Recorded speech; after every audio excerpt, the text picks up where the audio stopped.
So we'll begin with the opening prayers. All Mother sentient beings, especially those enemies who hate me, obstructors who harm me, and those who create obstacles on my path to liberation and omniscience. May they experience happiness, be separated from suffering, and swiftly I will establish them in the state of unsurpassed, perfect, complete, and precious Buddhahood. All Mother sentient beings, especially those enemies who hate me, obstructors who harm me, and those who create obstacles on my path to liberation and omniscience. May they experience happiness, be separated from suffering, and swiftly I will establish them in the state of unsurpassed, perfect, complete, and precious Buddhahood. All Mother sentient beings, especially those enemies who hate me, obstructors who harm me, and those who create obstacles on my path to liberation and omniscience. May they experience happiness, be separated from suffering, and swiftly I will establish them in the state of unsurpassed, perfect, complete, and precious Buddhahood. Thus, until I achieve enlightenment, I perform virtuous deeds with body, speech, and mind. Until death, I perform virtuous deeds with body, speech, and mind. From now until this time tomorrow, I perform virtuous deeds with body, speech, and mind. Thus, until I achieve enlightenment, I perform virtuous deeds with body, speech, and mind. Until death, I perform virtuous deeds with body, speech, and mind. From now until this time tomorrow, I perform virtuous deeds with body, speech, and mind. Thus, until I achieve enlightenment, I perform virtuous deeds with body, speech, and mind. Until death, I perform virtuous deeds with body, speech, and mind. From now until this time tomorrow, I perform virtuous deeds with body, speech, and mind. In the Buddha, the Dharma, and Sangha most excellent, I take refuge until enlightenment is reached. By the merit of generosity and other good deeds, may I attain Buddhahood for the sake of all sentient beings. In the Buddha, the Dharma, and Sangha most excellent, I take refuge until enlightenment is reached. By the merit of generosity and other good deeds, may I attain Buddhahood for the sake of all sentient beings. In the Buddha, the Dharma, and Sangha most excellent, I take refuge until enlightenment is reached. By the merit of generosity and other good deeds, may I attain Buddhahood for the sake of all sentient beings. May all Mother sentient beings, boundless as the sky, have happiness and the causes of happiness. May they be liberated from suffering and the causes of suffering. May they never be separated from the happiness that is free from sorrow. May they rest in equanimity, free from attachment and aversion. May all Mother sentient beings, boundless as the sky, have happiness and the causes of happiness. Be free from suffering and the causes of suffering. May they never be separated from the happiness that is free from sorrow. May they rest in equanimity, free from attachment and aversion. May all Mother sentient beings, boundless as the sky, have happiness and the causes of happiness. May they be liberated from suffering and the causes of suffering. May they never be separated from the happiness that is free from sorrow. And may they rest in equanimity, free from attachment and aversion.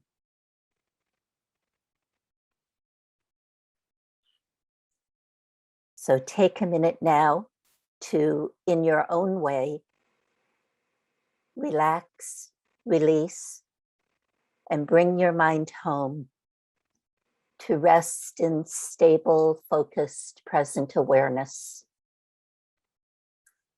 And then to turn your mind within.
Okay, thank you all very much. Thank you, Debbie.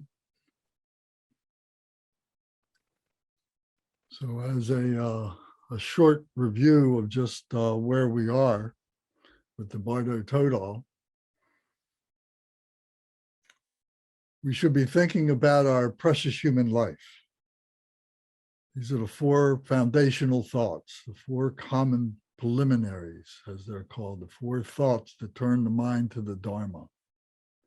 And the first is that we have a precious human life. You know, despite all the things that are going on around us and so on, we have this precious life to be able to learn, to be able to experience, and to be able to realize the significance of our life. And this is a great gift that we've all given to ourselves. So as we're learning about the Bardo Thodal, we're learning, how this has happened, why this has happened. We've been through this process many times. We may have not realized it, we were ignorant of it, or we may have had some notion of what was happening, but due to circumstances, we lost our focus on that and we moved on and had a new life. But now here we are, regardless of how we got here.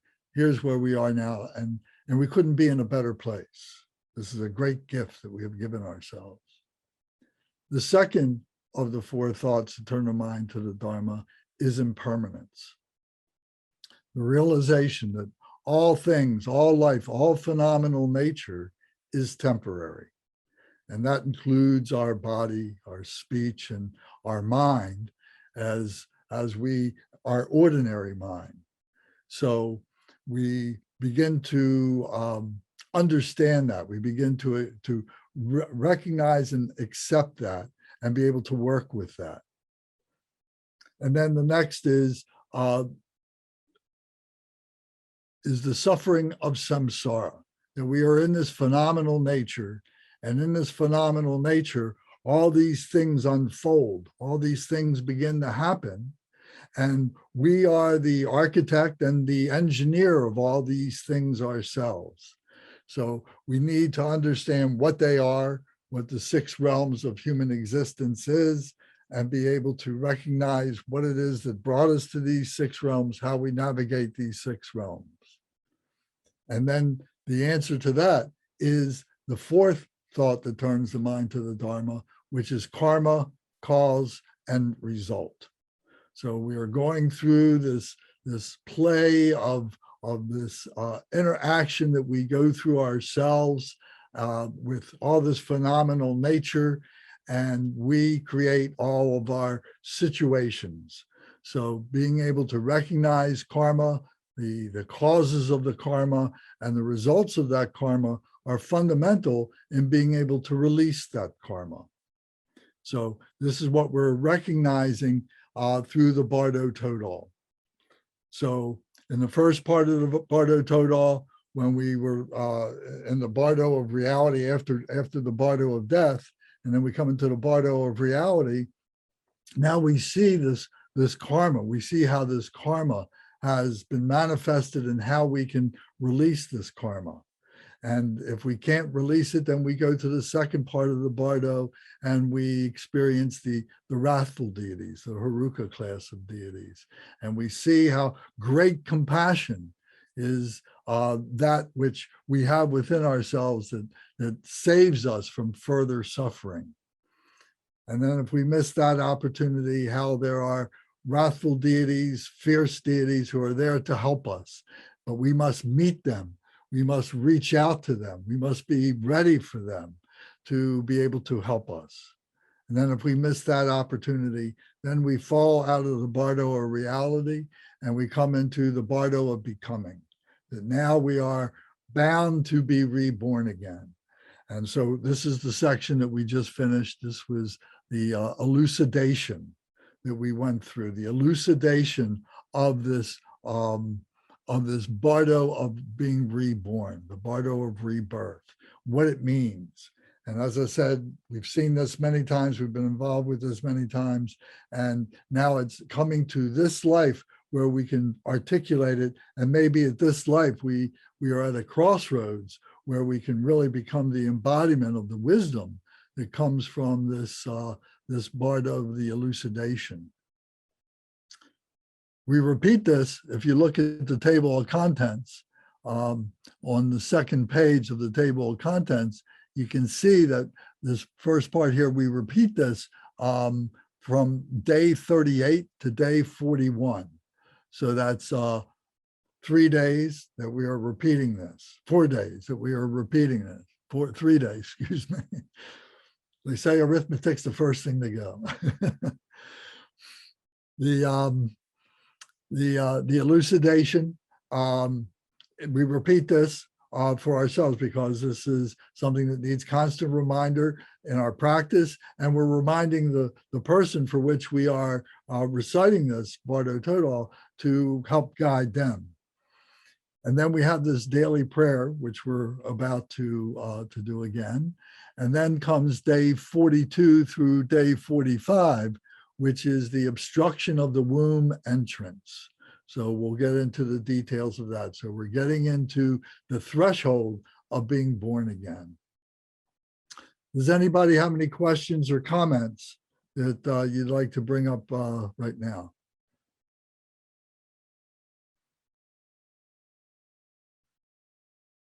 Okay. All right. Well, then please turn your Bardo Thodal book to page 171. So this is the daily prayer that we would be reciting during part 3.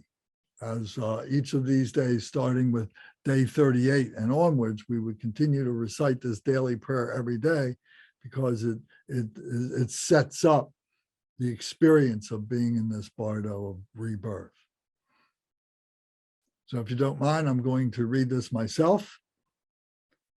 O child of Buddha nature, Rikibu, Kunchok Pema Dorje. And to honor Katie's mother, we'll say, Kunchok Pema Dorje, O child of Buddha nature, Rikibu, Diane Adele. In short, since your awareness during this intermediate state lacks any material support, it is light and volatile, and therefore, whatever virtuous or non-virtuous perceptions arise, these are very powerful. Do not be absorbed by non-virtuous thoughts. Call to mind the virtuous practices of your past. Even if you did not engage in virtuous practices during your life, maintain purity of perception and deep devotion. Pray to your meditational deity or to Mahakarunika, and with a powerful longing, repeat the following aspirational prayer. Now, when I roam alone, separated from my loved ones, and myriad images of emptiness arise, naturally manifesting, may the Buddhas quickly release the power of their compassion, and may the fear of the awesome and terrifying intermediate state be annulled. When I experience suffering as the result of negative past actions, may the meditational deity, Mahakarunika, dispel all such misery. And as the natural sound of reality reverberates like 1,000 peals of thunder, may all sounds be transformed into the resonance of the 6 syllables, Om Mani Padme Hum. When I am driven on by past actions, unable to find a refuge, may the great compassionate one, Mahakarunika, protect me. And as I experience the suffering of habitual tendencies and past actions, may the meditative stabilities of inner radiance and bliss naturally arise. We say this aspirational prayer with ardent longing. It will certainly lead you on to the path. Be absolutely certain that this aspirational prayer will not deceive you. This is most important. So everybody, your microphones are muted. Please repeat this out loud along with me as I recite this 2 more times. Back to page 172. Now, when I roam alone, separated from my loved ones, and myriad images of emptiness arise, naturally manifesting. May the Buddhas quickly release the power of their compassion, and may the fear of the awesome and terrifying intermediate state be annulled. When I experience suffering as the result of negative past actions, may the meditational deity, Mahakarunika, dispel all such misery. And as the natural sound of reality reverberates like 1,000 peals of thunder, may all sounds be transformed into the resonance of the 6 syllables, Om Mani Padme Hum.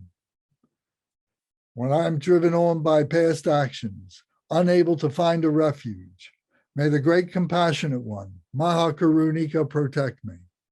And as I experience suffering of habitual tendencies and past actions, may the meditative stabilities of inner radiance and bliss naturally arise.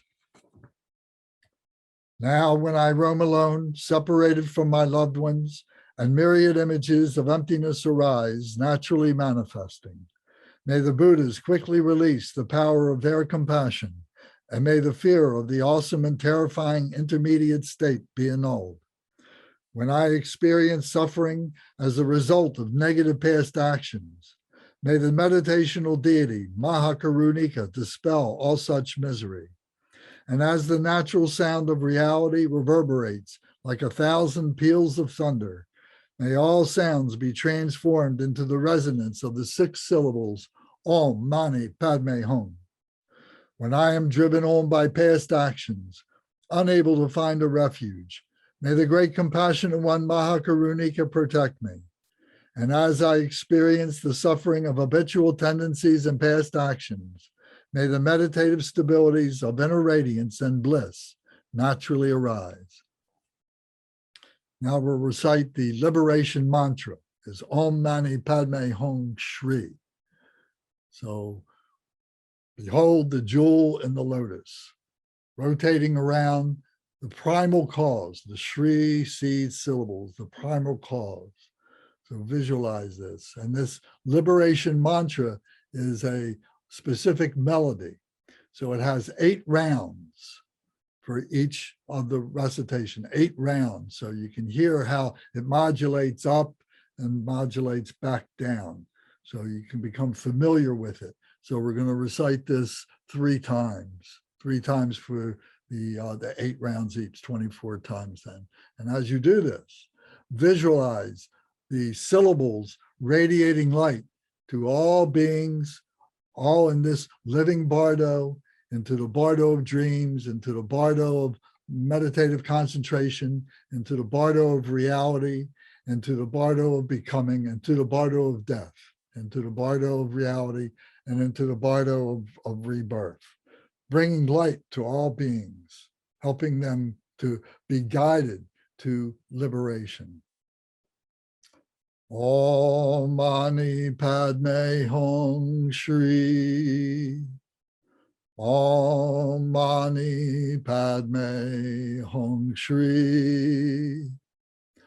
Om Mani Padme Hum Shri.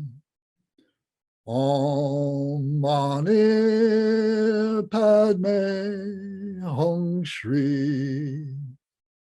Om Mani Padme Hum Shri.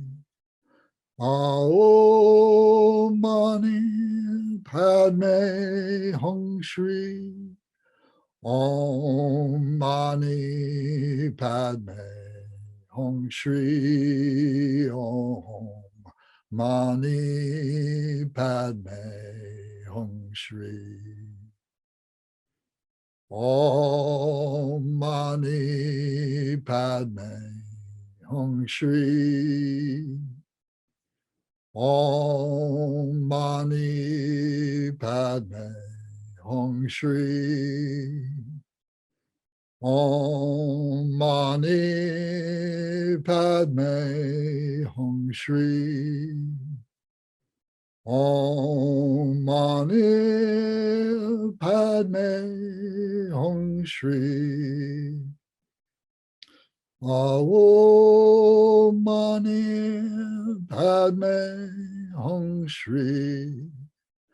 Awo Mani Padme Hum Shri. Om Mani Padme Hum Shri. Om Mani Padme Hum Shri. Om Mani Padme Hum Shri. Om Mani Padme Hum Shri. Om Mani Padme Hum Shri. Om Mani Padme Hum Shri. Om Mani Padme Hum Shri. Om Mani Padme Hum Shri. Om Mani Padme Hum Shri. Om Mani Padme Hum Shri. Yeah.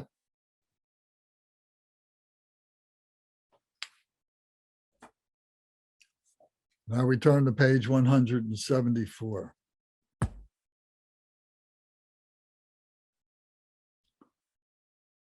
This is the obscuration of the womb entrance.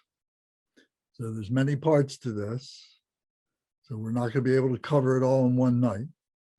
But if you can take notes, if you'd like to take notes, we're recording this. You can listen to it again. But this is all very important. So you can read this over again to yourself in between our sessions here, which is most important. So we begin on page 174. O child of Buddha nature, Rikibu, Kunchok Pema Dorje. If you have not taken to heart the introduction which has gone before, from now on, the body of your past life will grow more faint, and the body of your next life will grow more vivid. At this, you will be dismayed, and you will think, I am experiencing such misery. Now I will look for whatever kind of body I can find. Thinking in this way, you will move haphazardly and randomly towards whatever might appear, and consequently, the six lights, indicative of the six realms of living beings, will dawn, and according to your past actions, the light of the realm into which you are to be born will shine the most of all. So we can see here on each side of page 174, and as we turn page 175, we see the six lights of the six realms. So you can refer back to the color combinations and the meaning of the lights and so on. But generally speaking, the sphere light is the dull light that is pulling us back into the six human realms. And the ray of light that is in the middle of each of those spheres is the light that is the bright light that will take us to liberation, will take us to the Buddha fields of the five Buddha families. So recognizing this, being able to help you to recognize this is important. As it says here on the last line of this section, it says, thinking in this way, you will move haphazardly and randomly towards whatever might appear, and consequently, the six lights, indicative of the six realms of living beings, will dawn. And according to your past actions, the light of the realm into which you are to be born will shine the most of all. All these realms are happening with us all the time. We are in the midst of these six realms. And here we are going back into those six realms. So we're seeing these as lights.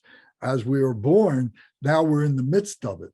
And so it's important for us to be able to recognize these lights as quickly as possible. And it says that according to your past actions, so the past actions is our past karma. So here is where our karma is, the seeds that have been long forgotten, very much suppressed, whatever, now are coming up. Not all of them will come up. Some will not. But in this situation here, in this bardo of becoming, we can feel the pressure. We can feel the presence. We can feel these karmic winds, so to speak, at our backs, moving us in a direction like leaves in a wind.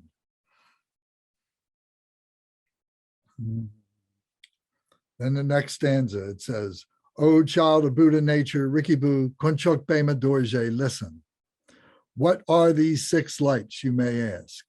A dull white light, indicative of the realms of the gods, will arise. A dull red light, indicative of the anti-gods, will arise. A dull blue light, indicative of the human realm, will arise. A dull green light, indicative of the animal realm, will arise. A dull yellow light, indicative of the anguished spirits, will arise. And a dull smoky light, indicative of the hell beings, will arise. These 6 lights will emerge, and at this time, your present body will take on the color of the light and of the realm into which you are to be born. O child of Buddha nature, Rikibu, Kunchok Bema Dorje. At this juncture, the essential points of the oral instructions are extremely important. Meditate now on the bright light rainbow that dawns as being Mahakarunika. Meditate on the thought that when the light dawns, it is Mahakarunika. This is the most profound, crucial point. It is extremely important because this oral instruction obstructs birth. So Mahakarunika is pictured on page 175 on the right side, is Avalokiteshvara. And he's standing, he has 11 heads, he has 1,000 arms. And in the palm of each of his arms, of his hands, of his arms, is an eye that sees the suffering of all beings and sees the causes of the suffering of all beings. And with the implements that Mahakarunika Avalokiteshvara has at his disposal, he is there to help beings. How does he help beings? Does he descend? Does he come down? Does he rise up to help beings? He is within us all. We are Mahakarunika. We have Mahakarunika within ourselves. And we need to be able to recognize that in this life of this bardo of living that we're in now, to be able to become the embodiment of this great bodhisattva of compassion, who is able to help us in this moment of need here. So the lights that they refer to are, it says, excuse me one second. It says in this middle paragraph here on page 175, it says, meditate now on the bright rainbow light that dawns as being Mahakarunika. Meditate on the thought when the light dawns, it is Mahakarunika. So if we go back to page 173, where we just recited the liberation mantra, Om Mani Padme Hum Shri, that is the mantra of Mahakarunika, of Avalokiteshvara. And if you recall, we went through this quite a while ago, that each of those syllables has a light. It has a particular color to it.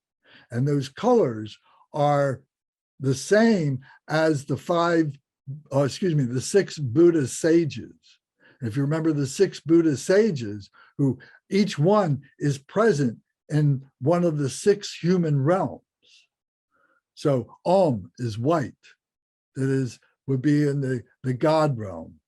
And Ma, the syllable Ma, is green, would be in the jealous God realm. And Ni would be yellow, would be in the human realm. And Pad would be light blue, would be in the animal realm. And May would be red, would be in the hungry ghost realm.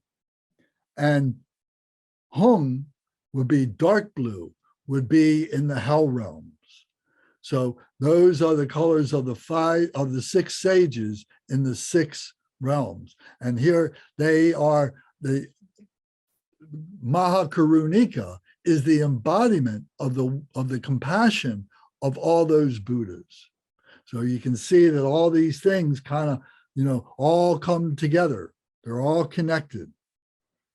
So we begin to recognize this in this life.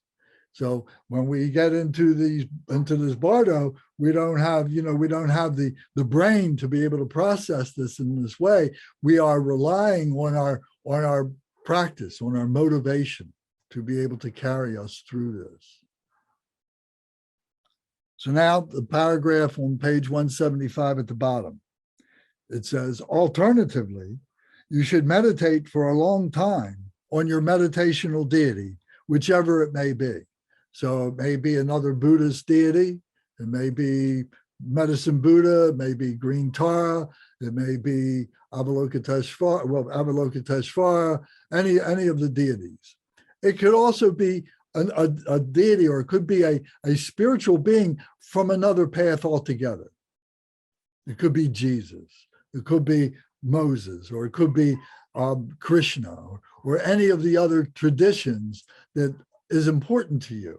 If the essence of that deity, if you know that resonates with this same level of loving kindness and compassion and bodhicitta, then it would be the same, and it would be fine to be able to visualize that deity as your meditational deity. So it says, so the last sentence in this paragraph again says, this is the most crucial, profound, crucial point. It is extremely important because this oral instruction obstructs birth. So we're now in this mental body.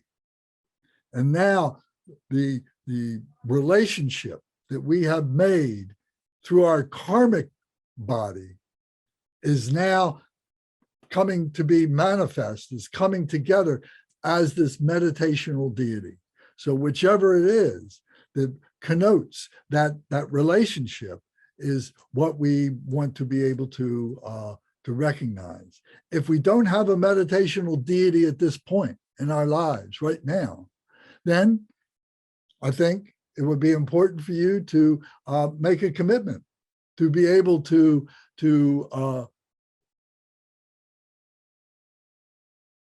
involve yourself with a tradition, whichever tradition it may be. If it's Buddhism, that's fine. If it's another tradition, that's fine too.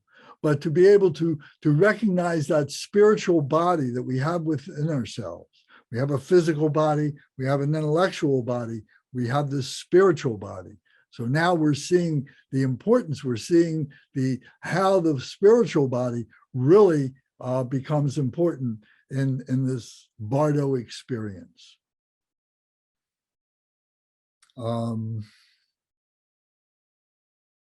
Okay, meditate on this deity appearing. Alternatively, you should meditate for a long time on your meditational deity, whichever it may be. Meditate on the deity appearing as an illusion, completely free from inherent existence. This is called the practice of the pure illusion-like body.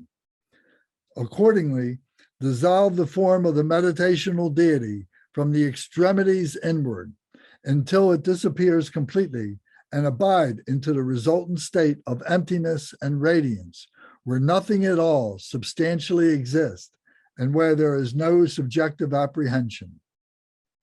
So here, following these instructions, and we do this in our meditation practice as a living being.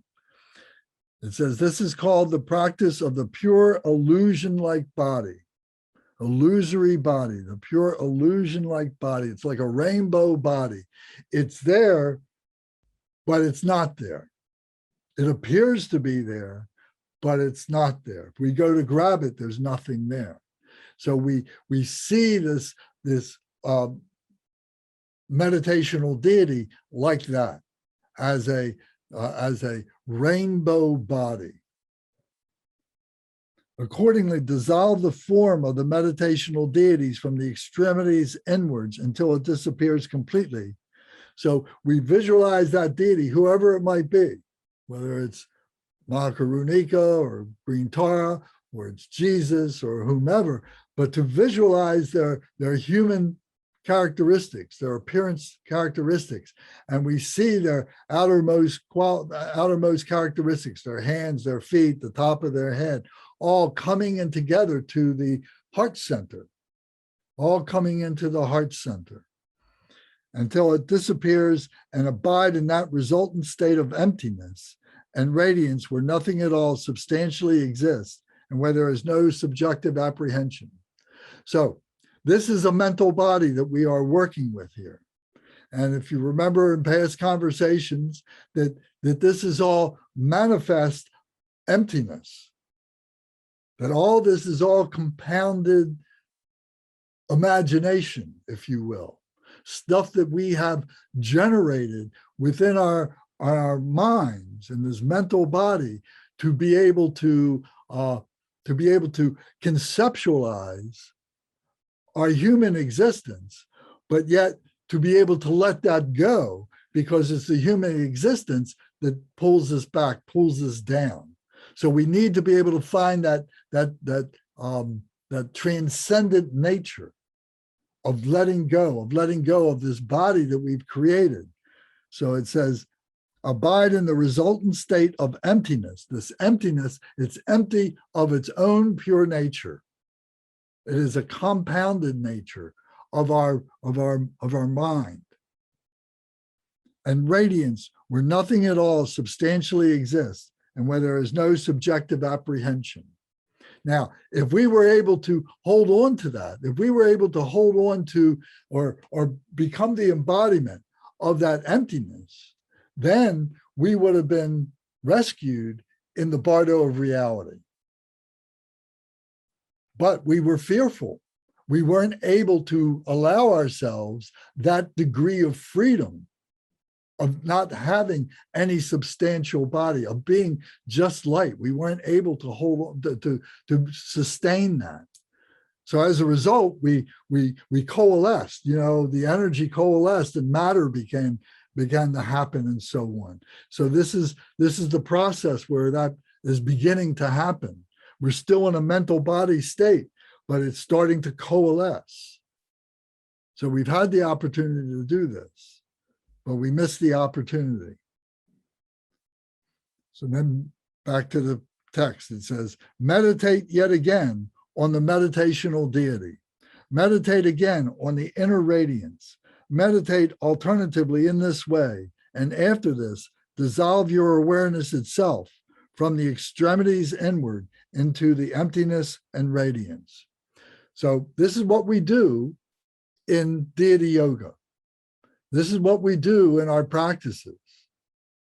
We visualize ourselves as the deity. We visualize that we have the attributes, the implements. We visualize that we have the body color. We visualize that we are reciting that deity's mantra,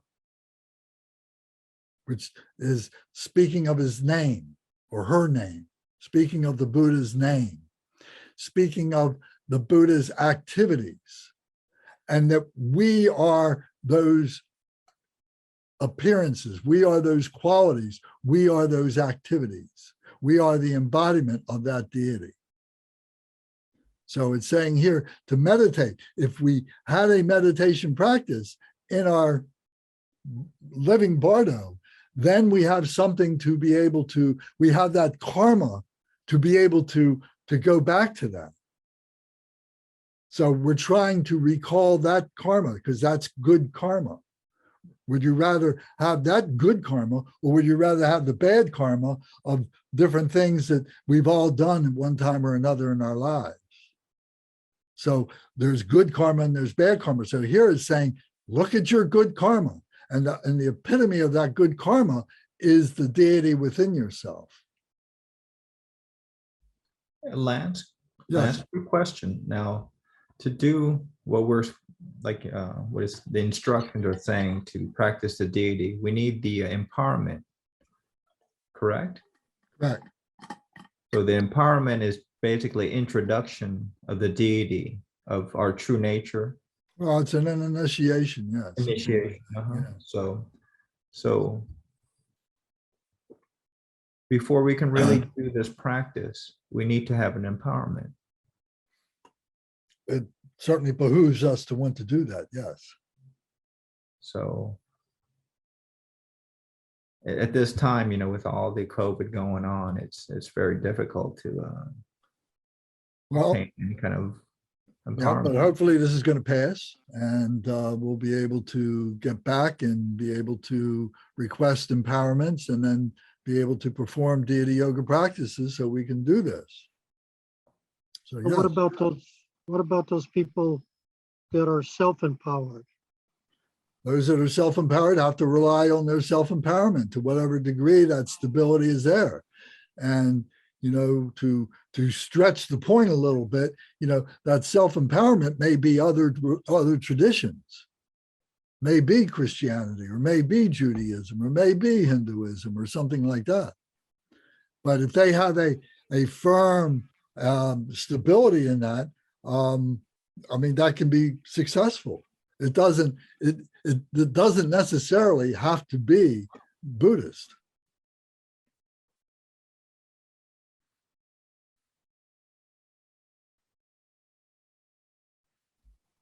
Okay.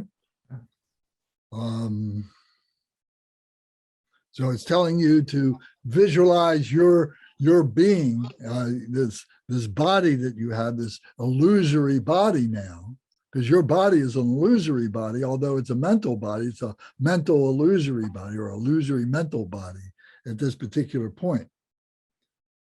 So it says, this next paragraph, or this next sentence, it says, wherever there is space, there is awareness.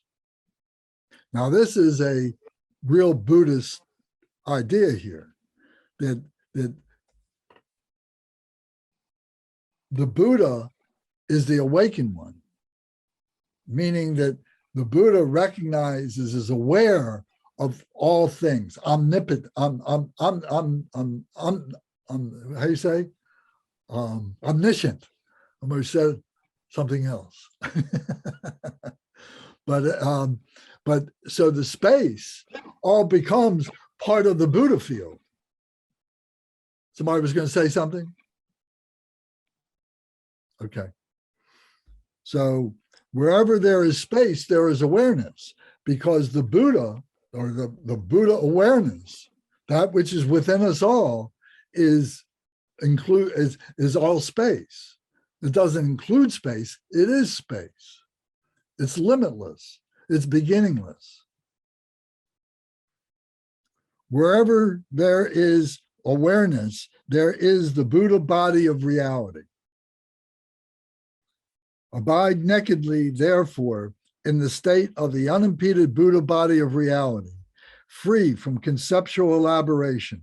Abiding in this state, birth will be obstructed and Buddhahood will be obtained. So if we have the power, if we have the resolve to be able to do this in this state, that we can guide ourselves to our own liberation, to, like what Thomas just said, self-liberation, that we will go back to the Buddha body of reality, and we will liberate ourselves through our meditational deity, who we are the embodiment of. So it's this self-liberation, this self-realization. Isn't that the essence of the completion stage of Guru Yoga? Yes. Yes. Yes. So this is why deity yoga is so important. Yes, it teaches us how to do this in the deity yoga practices of the Vajrayana of Tibetan Buddhism. So, so abide nakedly. And this is a interesting word, this nakedly, and, we think of our body and so on like that, but to think of it in a greater term, more grand term of the essence of who we think we are, and to recognize that nakedness, not as our body, not as our name, not as our relative being, but as our true nature, as the Buddha nature, completely naked in all of space, as all of space. Free from conceptual elaboration. So whatever we think it is, as we trying to think of it, it's just pulling us down. It's pulling us away. We need to cultivate that non-conceptualness of this nakedness. So again, this is what we do with this Bardo of living. So abiding in this state, birth will be obstructed and Buddhahood will be attained. So how that Buddhahood manifests now becomes a question that only the Buddhas can answer. Only a Buddha can answer for themselves, as we try and make it some kind of a unique thing, but it's not that. So it's beyond our conception. Okay, so then the next paragraph. O child of Buddha nature, Rikibu, Kunchok Bema Dorje. If you have not attained recognition as a result of the introductions which have gone before, then based on the potency of your past actions, the perception will arise that you are moving upwards or moving horizontally or moving downwards. As this occurs, you should meditate on Mahakarunika. Remember this. So this is what I've been saying much better than I could say it. So it says, you're relying on the potency of your past actions, whether they're good actions or they're bad actions, or maybe neutral actions. It says you're moving upwards, you're moving horizontally, or you're moving downwards.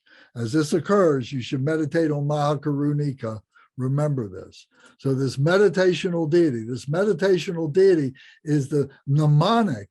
You know, the word mnemonic is the feature that just immediately brings to our awareness, to our awakeness of our true nature. So that's the power of this meditational deity. So now, yet again, as described before, the experience will arise of being pursued by whirlwinds, blizzard, hail, or fog, and a crowd of people, and you will be trying to escape. Those who are lacking in merit will experience that they are fleeing towards a place of suffering. Those with merit will experience arriving at a place of happiness. So consciousness is beginning to develop. And and that consciousness may be something that we have, fabricated for ourselves. At this point, it is all fabrication anyway. But now we're beginning to recognize these fabrications. Maybe that's a better way of saying it, and that we're recognizing these harsh weather situations, these whirlwinds and blizzards, hail and fog, and that these many people, that we feel insignificant with. We don't know what to do with these people. They're going to see us. They're going to see our vulnerability and so on. How do we deal with all this? How do we deal with this environmental hail and blizzards and all this terrible stuff? How do we deal with all of this? So it says that those of us that are being have poor merit are going to be looking for a place or are going to be moving towards a place of suffering. That's their mind. Oh, I'm going to be suffering. Oh, this weather is terrible. Oh, I'm suffering. Oh, I'm suffering. Those with good merit say, oh, so what? You know, it's snowing, it's raining, it's hail. So what? I'm going to be happy in that situation. You know, some people are just miserable when it rains. Other people, makes no difference to them. Rain, okay, that's fine. You know, I'll enjoy that. Some people don't like it when the sun shines. They want to stay inside. Some people love the sunshine. The first thing they want to do is open up the windows and doors and go outside. So it's a matter of being able to recognize your merit and to develop your propensities. So now back to 177. O child of Buddha nature, Rikibu, Kunchok Pema Dorje. Now at this point, the signs of the environment into which you are to be born on one amongst the 4 continents will arise. Specifically for this moment,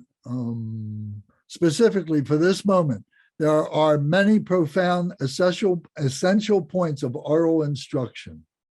Therefore, listen now without distraction. Even though previously you have not taken to heart the essential instructions introduced to you, you can now do so now, for even those whose practice is very weak can understand and apply one of the following essential instructions. So,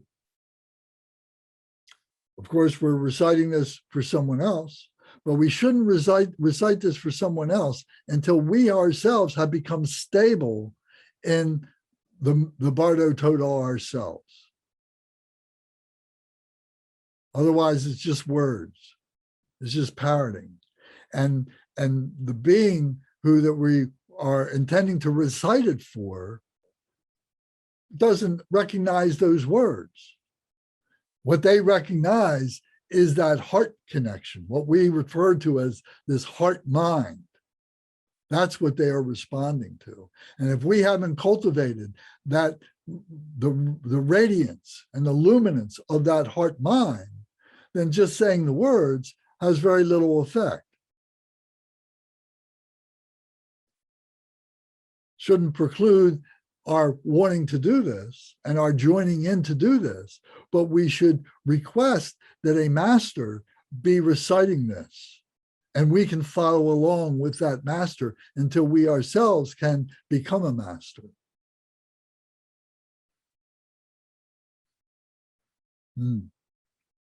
Okay, so going back to the 4 continents. So now on page 177, if you look on the right side, you see this is the Mount Meru or Mount Sumeru. So this is the mythological, if you will, spiritual manifestation of the cosmos. So you see the feature, the center feature, is Mount Meru itself. And this is where all the gods and the goddesses reside. They are all relative beings. They are all phenomenal beings.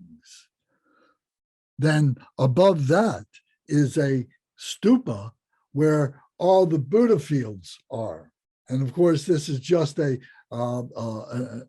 illustrative tool to help us to conceptualize something. But so we shouldn't take it so literally, but we should understand that there are these 4 continents. Then if you look at the base of that Mount Sumeru, Mount Meru, you see that there is a blue quadrant. Then there is a white quadrant. Then there is a red quadrant, and there is a yellow quadrant. These are the quadrants. These are the continents, the 4 continents of this cosmic display. So around that, you see that there are clouds. You see the white band of clouds, and below that is a green field to be able to connote the ground. What would be the earth? What would be the the ground of this? So specifically for this moment, there are many profound essential points of oral instruction. So this is where it gets quite involved. Therefore, listen now without distraction, even though previously you have not taken to heart the essential instructions introduced to you, you can do so now, for even those whose practice is very weak can understand and apply one of the following essential instructions.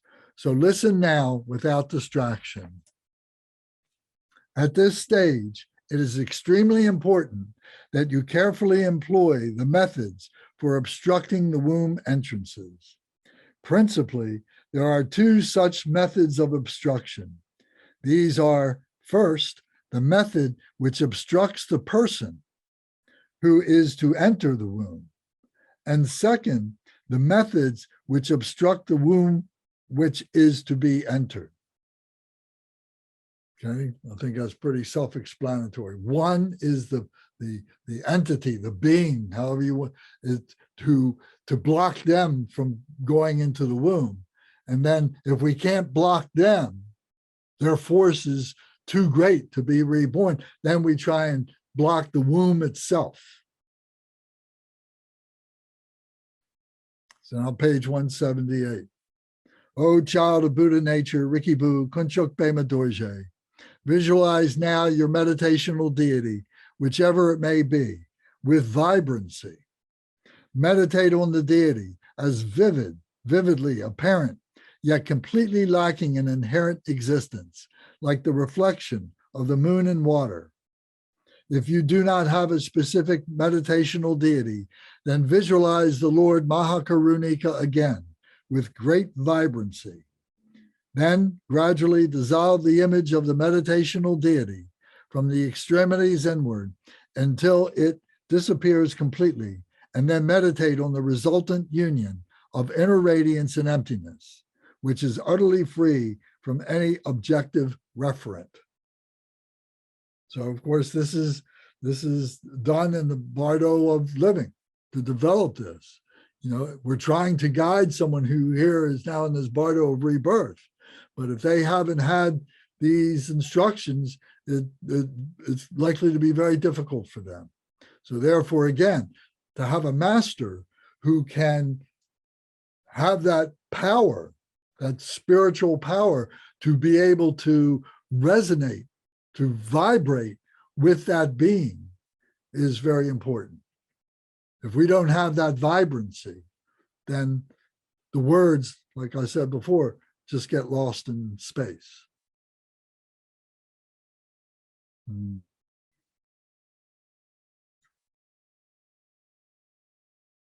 So here it says this last point, it says, and then meditate on the resultant union of inner radiance and emptiness, which is utterly free from any objective referent. So this resultant union of radiance and emptiness. So this radiance is bliss and emptiness. And maybe those of you who have, read something of Vajrayana, have read about some of the Buddhas and so on, you will know that some of the Buddhas are the embodiment of that bliss and emptiness. They are articulating what that bliss and emptiness, what that radiance and emptiness is, and which is utterly free from any objective referent. So it's completely spiritual, in other words. There's nothing that we can say, that is, or show you that is going to speak to the profundity of it. There may be mnemonics, there may be an illustration, there may be some words that we can say that may connote it to you, but if you haven't opened yourself up to that, the mnemonic will just fall short. It won't work. So we have to have that, support, that background. We have to have that experience in our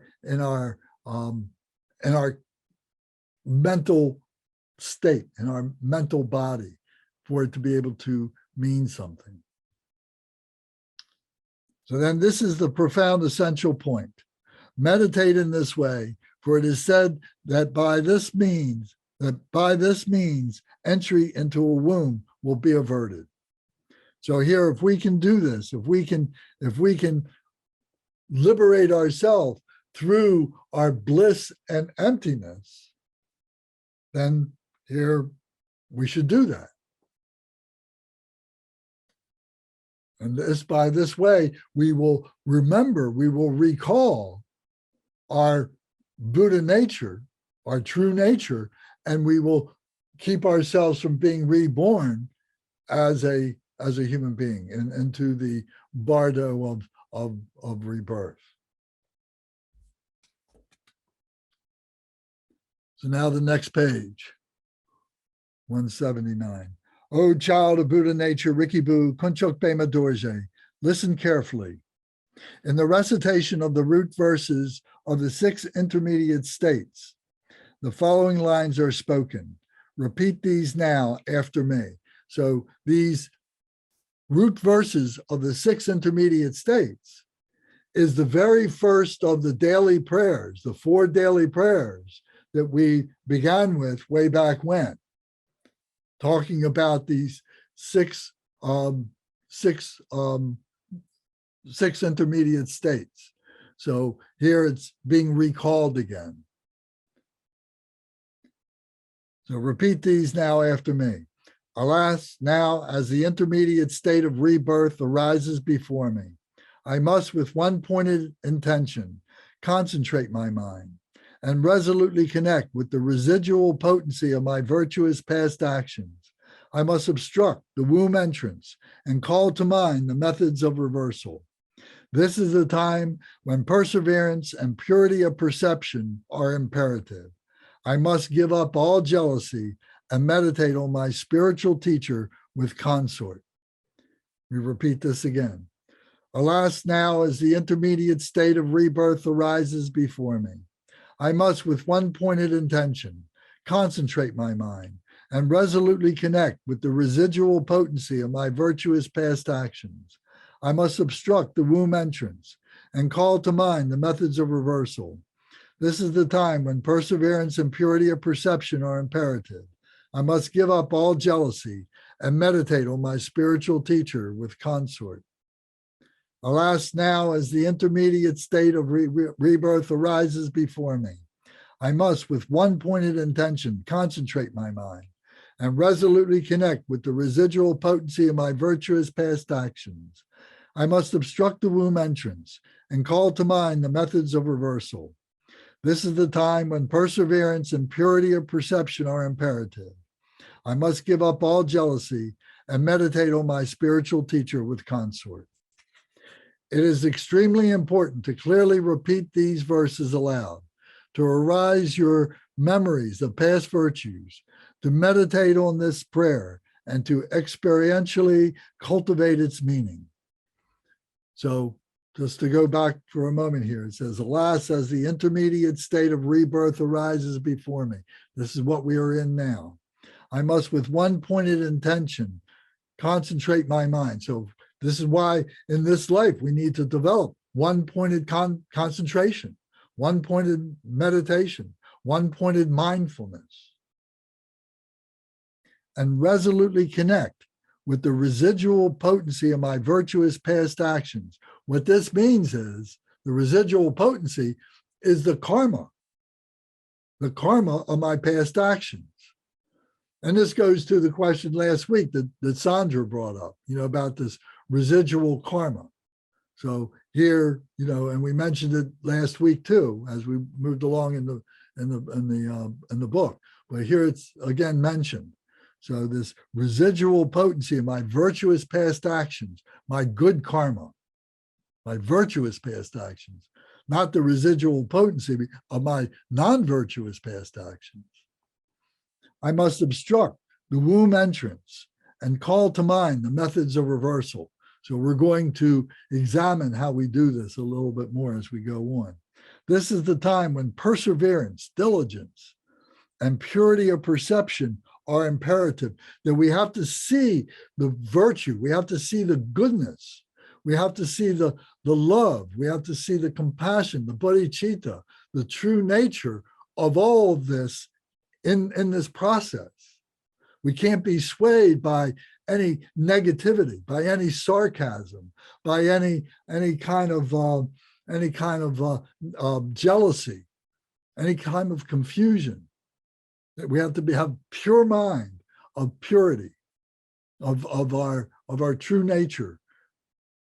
I must give up all jealousy and meditate on my spiritual teacher with consort. So my spiritual teacher with consort. So here we are visualizing, it will tell us that our spiritual teacher, who in this particular point, it could be a male, it could be a female, but they could be with their consort, who could be male, could be female. Because this is the aspect of our mindfulness, of being able to recognize what it is to be a human being and what it is that we are likely to become, to see this as part of this illusion. So meditate on my spiritual teacher with consort. So purifying this jealousy or this hatred or this ignorance or greed or desire.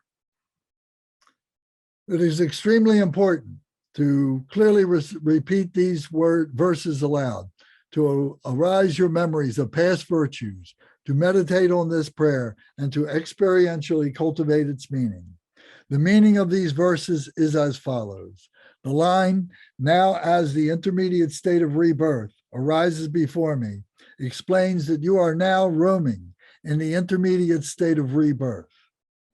As an indication of this, if you look into water, you will not see your reflection. Your body does not even cast a shadow.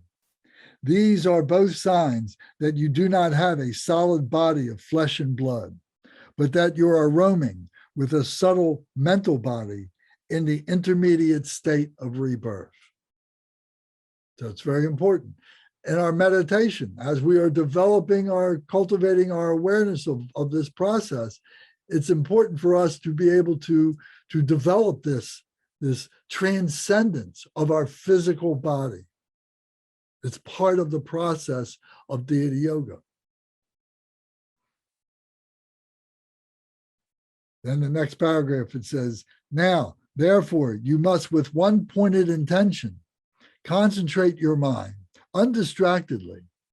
At this moment, this singularity of intention is by itself the most important factor. It is like a horse being controlled by the use of a bridle. Whatever your intention focuses on, this will come about. Do not turn your mind to past actions. Call to mind now your connections in the human world with the sacred teachings and instructions. Remember the empowerments and oral transmissions previously received. Remember your connection with this liberation by hearing in the intermediate states and so forth.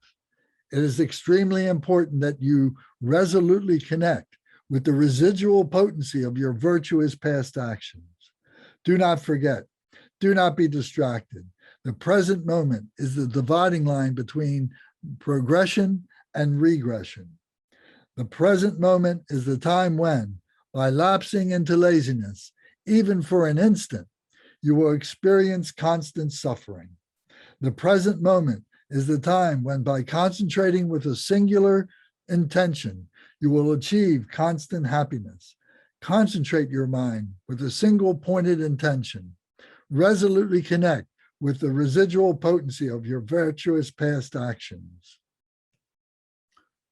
Very powerful. And there's no commentary I can make on this. This is something to meditate on. This is something to read one phrase at a time, one sentence at a time, one paragraph at a time, over and over again. And imagine, let yourself imagine what is happening here, what is going on, and recalling. You will naturally recall, naturally, you will remember being in this Bardo. Not so literally, but you can imagine this. And as we do that, we see the timelessness of this. We see the locationlessness of this, the omnipresence of this. And we become the embodiment of this experience. That's what we're going for. That's what we're trying to do, is to be the embodiment of this rebirth, to get here, this precious human life that we have. How did we get here? We got here because of our preponderance of merit that we have brought with us to be here now, to be studying the Bardo Thodal, to be introduced to deity yoga and these very things, to have the support of the Sangha.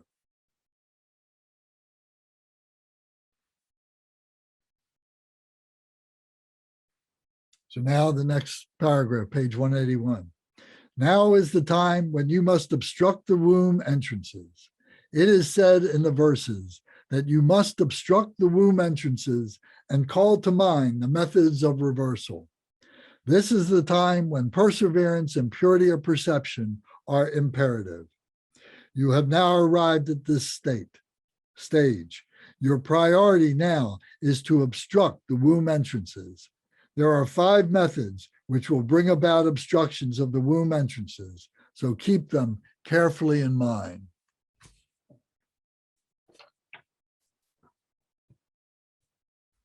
Excuse me 1 second.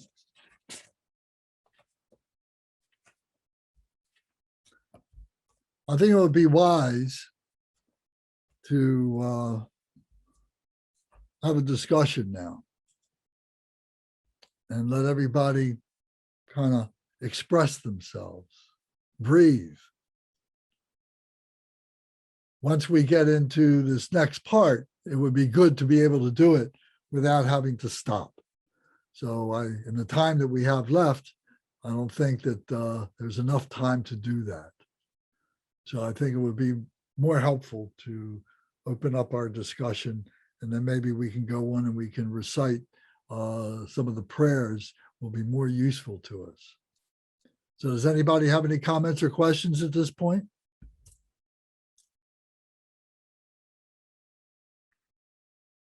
I have a reflection. Yes. I recall when I'm coming to these few pages, or the end of this text, I always sort of remember how it feels like a bit of a paradox, or I feel the paradox that is me, because you know, for the previous 40 some days, I have been trying my best to avoid even the thought of rebirth, and trying all the tricks in the book. You know, all of the fierce deities trying to keep me awake, and all of the opportunities to remember, and all of the self-programming that I've done, and every virtual IUD that I could imagine. But then I'm easing into a phase here where, just as you said, we arrived in this very special, precious human life because of the virtue that we've exposed ourselves to and enacted, because of the merit that we've earned over our past lives.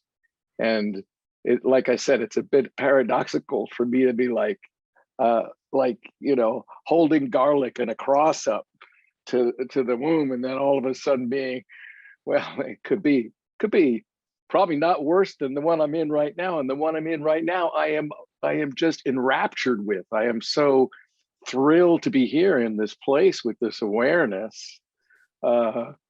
So I mean, I feel that, and I kind of get it. because, you know, we need to practice like we're on the very edge, you know, like we're surfing the 50-foot wave in order not to crash on the 20-foot wave.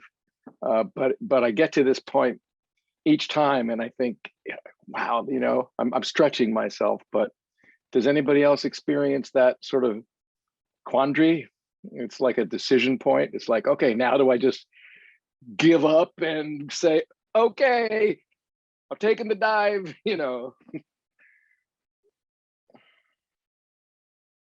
You're taking the dive to be reborn. Is that what you're saying? Yeah. Yeah. I mean, do we get to the point where we're like, I've tried it all, you know, I can feel Oh, myself. wait a minute. All we have to do is go back a page or two and look at it as a blessing. Yeah. If we're looking at it with jealousy, if we're looking at it with ignorance, if we're looking at it with fear and all that makes fear, then yes, we're a self-fulfilling prophecy. In that way, we're headed for suffering. But if we can look at it that it's a blessing and I have work to do and I know what my work is, and thank goodness that I have done what I've done to get to this point, and I can't wait to get to the next spot so I can help beings, that's a blessing. Oh, I agree. It's just, you know, I just feel that paradox right about here in the readings. Okay. Lance, Yes. yes. Jerry, you're next. This is what the Bodhisattva pledge is. I'm not going to go all the way, and I'm going to come back to help all the sentient beings. It's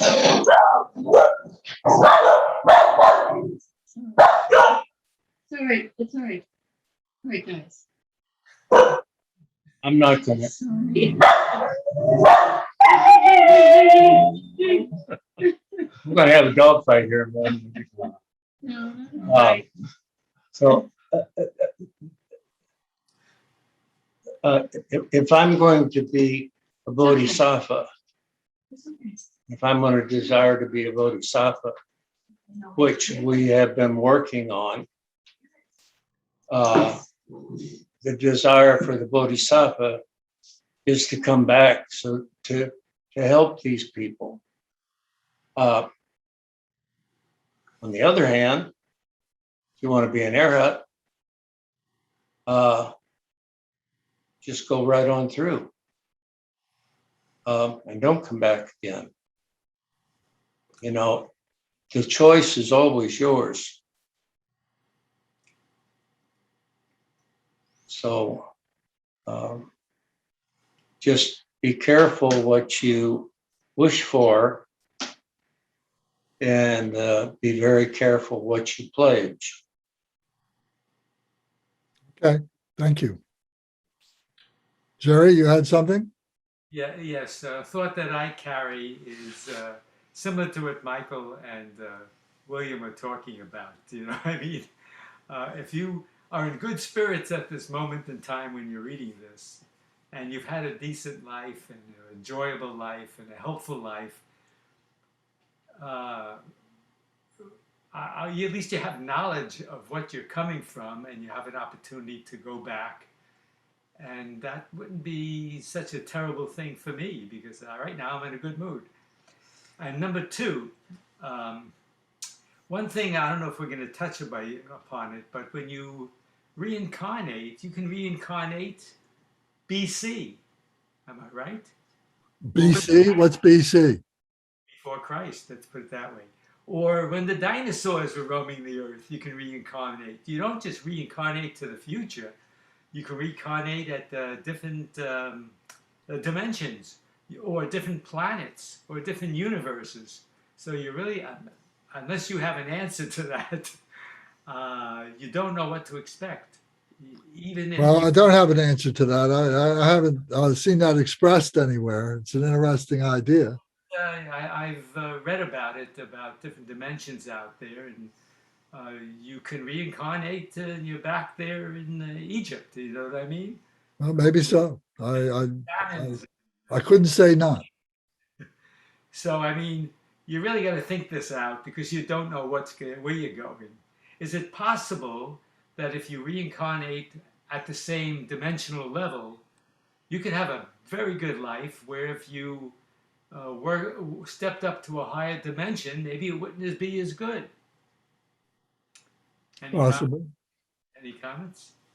Well, yeah, and as we get further along in the Bardo of becoming, you'll see how the choices come and manifest. Okay. You have to have, if you're going to work with this Bardo, you have to use the Bardo rules. Some of the things that you're speaking about don't belong in the Bardo. Some of the things that you're speaking about come from the fantasy books. Well, we And- have to be right, and we have to be careful, and it speaks of delusion. Well, You know, well, we are if- deluded by things, and you can't and mix there are apples. people that can influence us and so on. So we have to be aware of all that. Yeah, but you can't mix apples and oranges, is what I'm saying. And if you want to go down the apple road, you go down the apple road. You want to go down the orange road, you go down the orange road. But you can't go down the apple road and then the orange road and then the apple road. You have to be on one or the other. And that's a choice that you make. A lot of these things, apple is fictitious, orange is ripe. It's all relative. And It's all well, conceptual. So, you know, it's kind of relative, except for the fact that there's a real life, which is, how would I say? There's a reality, and then there's the other reality that we talk about, and we're faced with the reality that we see, which is unreal. All right. But the reality that is real is only one way. It's not both directions and up and down and back and forth. It's just the one way. all right, but let's come back to that, please, if you don't mind. Other people want to say something. We'll come back to that because that opens up, you know, a whole conversation. So Sandra, you've had your hand up. You'd like to say something. Oh, okay. I mean, we all have our ideas of how this works, you know. So I'm just going to share some of my thoughts. I have come to believe that, you know, karma isn't sort of a net. You know, we aren't living a net karma, like all my good and bad karma evened out and I have the benefit of having a human life. I think that there's these karmic seeds of potential to go anywhere in your next life. And so, and I think that there really isn't that much choice. I mean, we talk about choosing. I think that's a whole part of karma, that the karmic winds blow us around. I don't think there's too much choice unless we actually have that realization that we're in the Bardo when we're in the Bardo. And then if you have that, I think you're out. You get to come out. Just recognizing that is recognizing the nature that this is all your mind and this is where you are and it's all a projection. So if you get that, then you're out. You know, you're in When you say out, I don't understand exactly what you I mean. mean, you're out of the Bardo and into a Pure Land or something. You're either, depending on what stage you recognize that, you're in the Dharmakaya or the Sambhogakaya or a Pure Land, you know. But And then I think, I mean, I think that it says here in this book, you know, that's describing the different continents and how you don't want to go to this continent or that continent because there isn't the Dharma there or whatever. So I think that kind of ties into a little bit what Jerry was saying, that like anything is possible. You don't want to, you know, I mean, I don't know how you aim for something basically.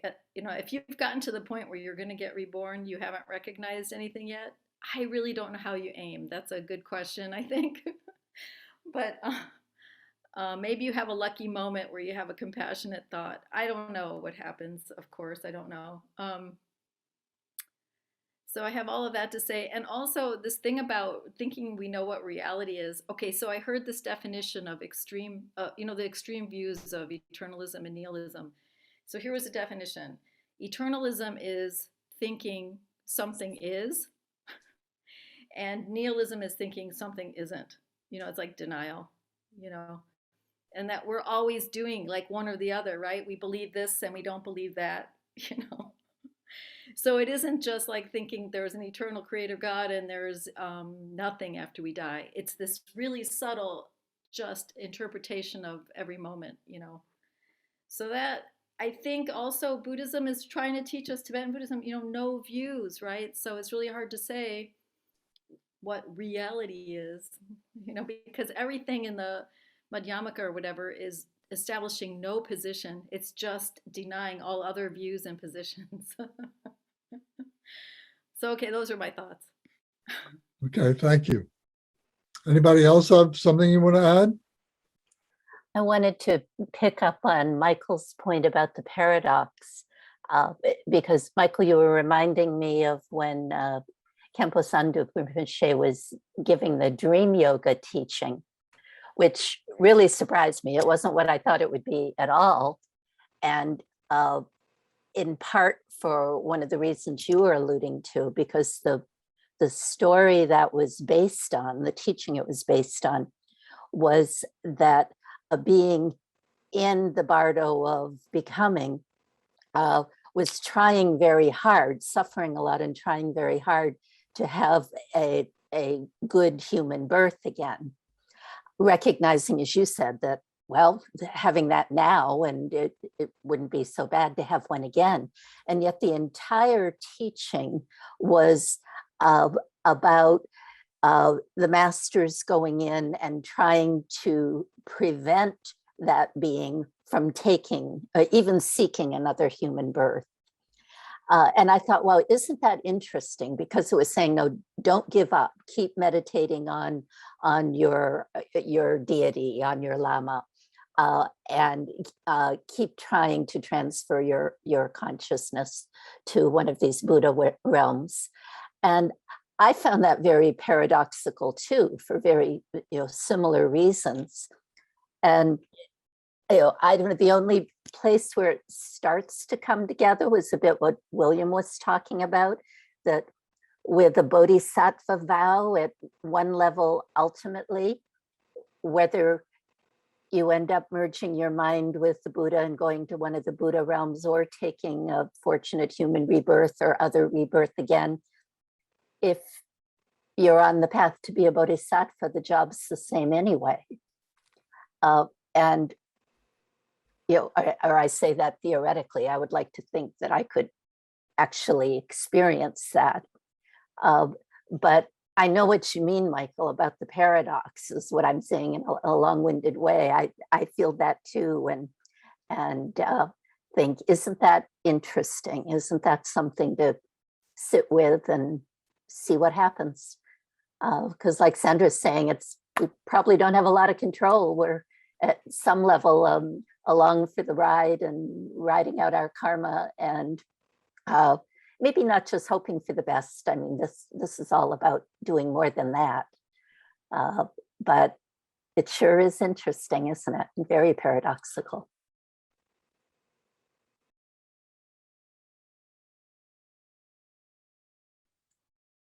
Do we even exist?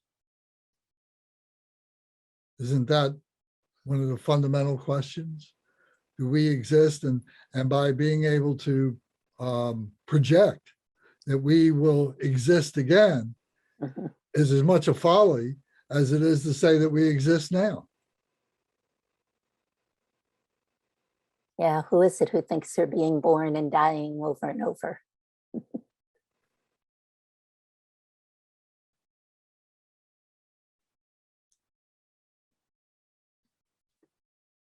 It seems to me, just that, artificial intelligence, to recognize that if there is a future for humans, there's a future for us, and that we can design that we should take into account the fatal flaw or the fatal fault of samsara. And no matter what we do, no matter how much we want to purify, as long as we propagate what it is to be human, that's what we're going to have. But what we're trying to do, what the Bardo Thodal is helping us to do, is to liberate from that into that which we call true nature, Buddha nature, whatever.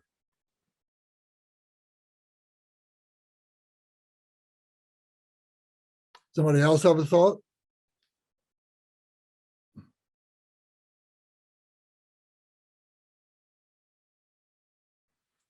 Okay. Well then,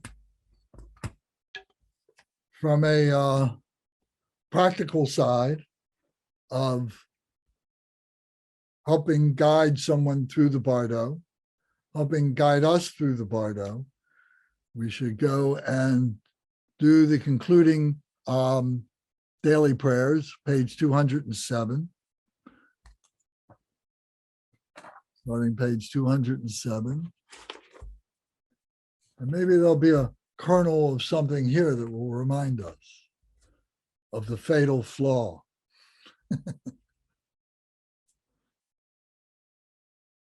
Okay. So, I'd like to get some people involved here. Let's see. So, Tom, will you recite page 207, 208, and 209, those 3 pages, Tom? And then Louisa, will you recite page 210 and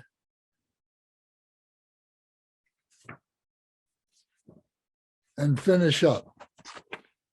So I'll go through to page 210 to the end of this prayer on 213, please.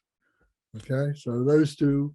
So when you're ready, please begin. And everybody can recite along with them. Turn your microphones off, but at least read along. But if you can recite along with them, it's very good.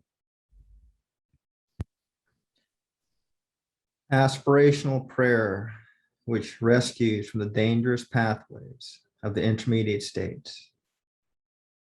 I bow down to the spiritual teachers, the meditational deities, and dakinis. May I be guided in the path of their great love. Oh, as I roam in cyclic existence, driven by deep-seated bewilderment, may the spiritual teachers, beholders of the oral lineage, draw me forward, leading me on the path of radiant, clear light, which is undistracted study, reflection, and meditation. May the Supreme Consort, the host of Dakinis, support me from behind, and thus encircled, may I be rescued from the fearsome passageway of the intermediate state and be escorted to the level of utterly perfect Buddha.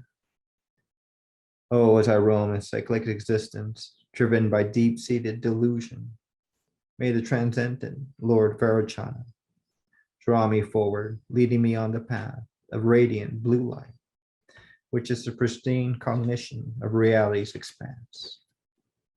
May the Supreme Consort, Akasa Datashvari, support me from behind, and thus encircled, may I be rescued from the fearsome passageway of the intermediate state, and be escorted to the level of utterly perfect Buddha. Oh, as I roam in cyclic existence, driven by deep-seated aversion, may the transcendent Lord, Vajrasattva, Akshobhya, draw me forward, leading me on the path of radiant white light, which is the mirror-like pristine cognition. May the supreme consort Buddha, Lokana, support me from behind, and thus encircled, may I be rescued from the fearsome passageway of the intermediate state and be escorted to the level of an utterly perfect Buddha. Oh, as I roam in cyclic existence, driven by deep-seated pride, may the transcendent Lord, Ratnasambhava, draw me forward, leading me on the path of radiant yellow light, which is the pristine cognition of sameness. May the supreme consort Mamaki support me from behind, and thus encircled, may I be rescued from this fearsome passageway of the intermediate state, and be escorted to the level of an utterly perfect Buddha. Oh, as I roam in cyclic existence, driven by deep-seated attachment, may the transcendent Lord Amitabha draw me forward, leading me on the path of radiant red light, which is the pristine cognition of discernment. May the supreme consort Pandara Vasini support me from behind, and thus encircled, may I be rescued from the fearsome passageway of the intermediate state, be escorted to the level of an utterly perfect Buddha. Oh, as I roam in cyclic existence, driven by deep-seated envy, may the transcendent Lord Amagosiddhi draw me forward, leading me on the path of radiant green light, which is the pristine cognition of accomplishment. May the supreme consort Samayatara support me from behind, and thus encircled, may I be rescued from the fearsome passageway of the intermediate state, be escorted to the level of an utterly perfect Buddha.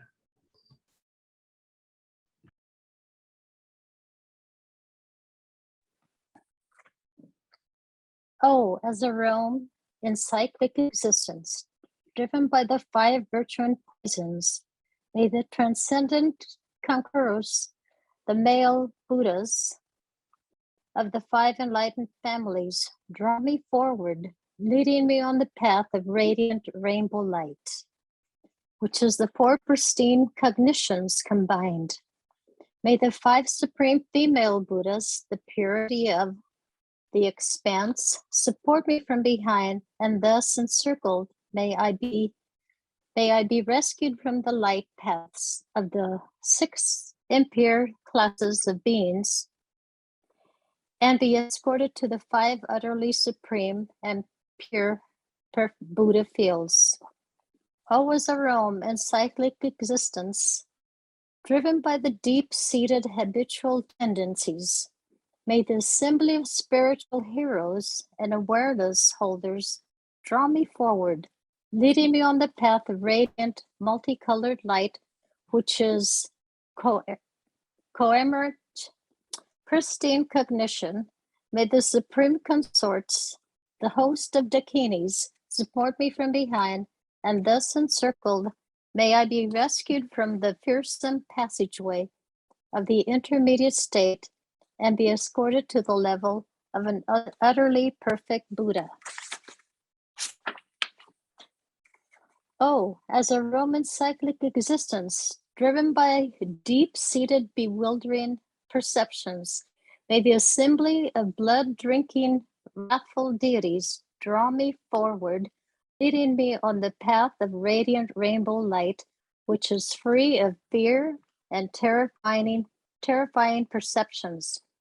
May the assembly of the Gradhesaviri queens of the expanse support me from behind, and thus encircled, may I be rescued from the fearsome passageway of the intermediate state, and be escorted to the level of an utterly perfect Buddha. Om Ahami. May the fields of the 5 elements not arise as a hostile force. May I see them as the fields of the 5 Buddhas. May the elements of space not arise as a hostile force. May I see them as a field of blue Buddha. May the elements of water not arise as a hostile force. May I see them as a field of the white Buddha. May the elements of earth not arise as a hostile force. May I see them as a field of the yellow Buddha. May the elements of the fire not arise in a hostile force. May I see them as a field of the red Buddha. May the elements of wind not arise as a hostile force. May I see them as a field of a green Buddha. May the awesome sounds of lights and rays not arise as a hostile force. May I see them as the infinite fields of the peaceful and wrathful deities. May the rainbow-colored elements not arise as a hostile force. May I see them as the fields of the manifold Buddhas. May I recognize all sounds as my own sounds. May I recognize all lights as my own lights. May I recognize all rays as my own rays. May I spontaneously recognize the characteristics of the intermediate states. May the fields of the three Buddha bodies be manifest. Samaya. Thank you. Curtis, will you read page 214 and 213? Wait a minute, I'm sorry. 214, 215.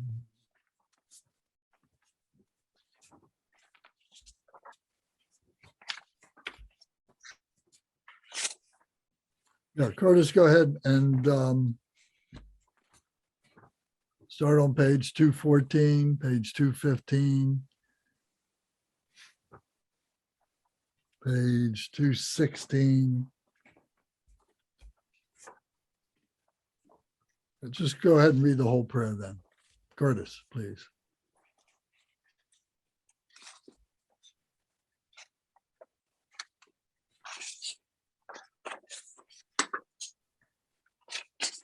We can't hear you, Curtis. Curtis, your microphone is not producing any sound.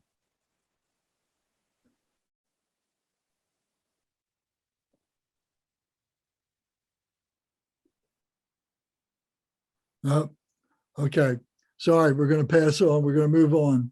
Okay, hold on. John? I'm going to fix it. Oh, there it is. Okay. All right, go ahead. Is that better? Yes. Okay. Yeah, I had the a Bluetooth speaker hooked up. I think Please that go was the ahead. problem. Aspirational prayer, which protects from fear of the intermediate states. When my life's course is ended and I roam alone in the intermediate states, the loved ones of this world can no longer help me. So at this critical time, may the conquerors, the peaceful and wrathful deities, quickly release the power of their compassion, and may the deep darkness of my ignorance be dispelled. When I roam alone, separated from my loved ones, and myriad images of emptiness arise, naturally manifesting, may the Buddhas quickly release the power of their compassion, and may the fear of the awesome and terrifying intermediate state be annulled. When the five radiant lights of pristine cognition dawn, may I recognize them as my own nature, and without awe and without terror, and as the manifold forms of the peaceful and wrathful deities rise, may I be fearlessly confident and recognize the characteristics of the intermediate states. When I experience suffering as a result of negative past actions, may the great compassionate one dispel all such misery, and as the natural sound of reality reverberates like 1,000 peals of thunder, may all sounds be heard as the teachings of the greater vehicle. When I'm driven on by past actions, unable to find a refuge, may the meditational deities dispel all such misery, and as I experience the suffering of habitual tendencies and past actions, may the meditative stabilities of inner radiance and bliss naturally arise. When I am miraculously born into the intermediate state of rebirth, may I not be beguiled by the perverse prophecies of Mara, and as I freely arrive at every place that I think of, may the bewildering fear and terror generated by my negative past actions not arise. When the roars of savage wild beasts echo around me, may their cries be transformed into the sound of the sacred teachings, the 6 syllables, Om, Mani, Padme, Hum. And as I am engulfed by rain, snow, wind, and darkness, may I achieve the pure clairvoyance of radiant, pristine cognition. May sentient beings in the intermediate state, similar in kind to myself, be born into the higher realms, free from rivalry, and as severe dissonant mental states generate insatiable hunger and thirst, may the afflictions of hunger, thirst, heat, and cold be annulled.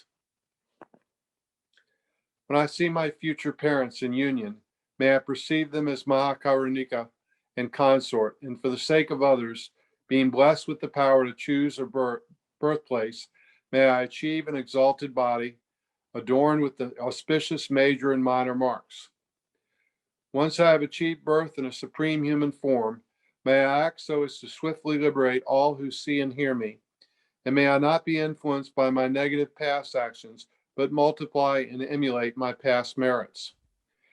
Wherever I may be born, in whatever land it may be, may I quickly encounter the meditational deity of my past lives. Knowing from immediately after birth how to speak and walk, may I remember my past lives and attain the power of non-forgetfulness.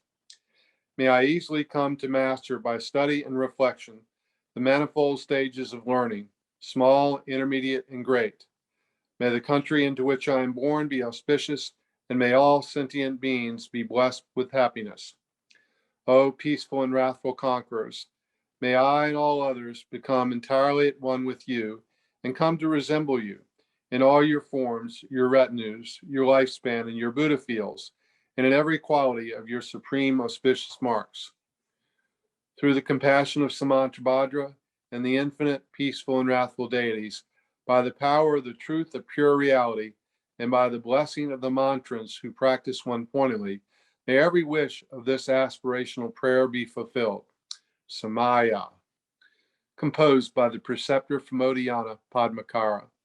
May this profound and sacred teaching not be extinguished until all the worlds of cyclic existence have been emptied. This is the treasure text of Tulku Karma Lingpa. Very good. Thank you all. Any final questions, comments?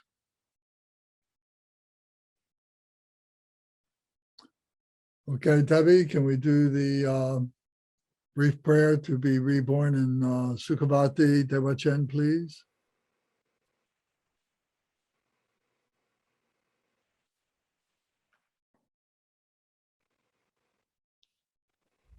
Emaho. In the center is the marvelous Buddha Amitabha of boundless light. On the right side is Avalokiteshvara, the Lord of great compassion. On the left is Vajrapani, the Lord of powerful means. All are surrounded by limitless Buddhas and Bodhisattvas. Immeasurable peace and happiness is the blissful pure land of Dewachen. When I and all beings pass from samsara, may we be born in Dewachen without taking samsaric rebirth. May I have the blessing of meeting Amitabha face to face. By the power and blessings of the Buddhas and Bodhisattvas of the 10 directions, may I attain this aspiration without hindrance. Tayata Pensadriya Awa Bodhanaya Soha. Tayata Pensadriya Awa Bodhanaya Soha. Tayata Pensadriya Awa Bodhanaya Soha.